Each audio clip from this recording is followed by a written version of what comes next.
being a culture of death, Americans have uncompromisingly, or so we think, done away with slavery and racial discrimination in a pursuit of liberty for all men and women. Noah Webster clarifies that liberty of one depends not so much on the removal of all restraint from him as on the due restraint upon the liberty of others. This restraint on the liberty of others is exemplified in chattel slavery. Webster defines a slave as a person who is wholly subject to the will of another, one who has no will of his own, but whose person and services are wholly under the control of another. During a congressional hearing about the Heartbeat Protection Act, pro-life leader Star Parker, a black woman who had 4 abortions early in her life, testified. And in fact, when you put the Dred Scott decision next to the Roe v. Wade decision, they read almost verbatim. Parker continued, abortion is the leading cause of death in the black community today. Since Roe v. Wade was legalized, 20 million humans have been killed inside of the womb of black women.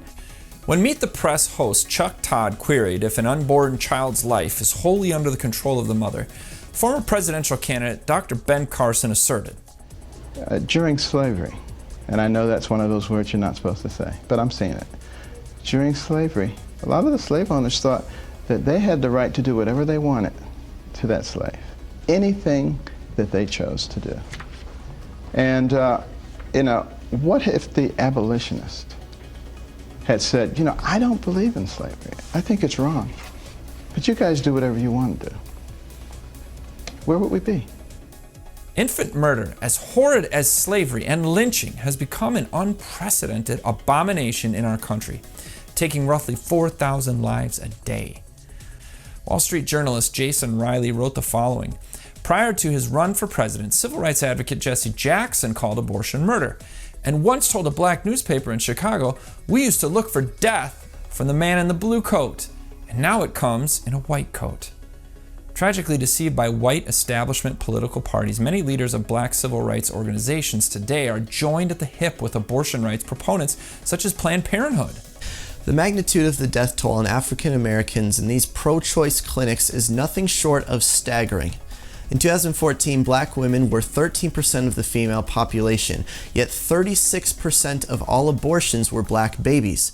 According to a New York City Health Department report, between 2012 and 2016, black mothers terminated 136,426 pregnancies and gave birth to 118,127 babies. That means more black children were murdered than were allowed to be born. You shall not murder does not apply to white lives alone. And violation of this supreme law results in personal and societal consequences. When we abandon God's word, we abandon all rationality. We instead have to prop up an abstract morality full of racism, contradictions, deceit, and worse. The white American acceptance of racist white police officers murdering black men in cold blood, or a genocidal white doctor dismembering black infant Americans, has always been and will always be an abomination. Let's be clear, any political agenda justifying one over the other and maintaining freedom for the people is outright duplicitous and unloving. This is Jake MacAulay and Dominic MacAulay with the Institute on the Constitution, bringing you the American View. Thank you for watching our weekly commentary on the Constitution. You can join us in our mission to restore the constitutional republic through grassroots education by, first of all, praying for us. Secondly, you can study our materials. You can purchase courses and materials on our store or become a member and get all of our content online at instituteontheconstitution.com. Lastly, share. Share your knowledge, share our content, and teach our courses in your homes and community. We can provide the materials, the facts, and the support, but we need you to be the hands and feet of this movement.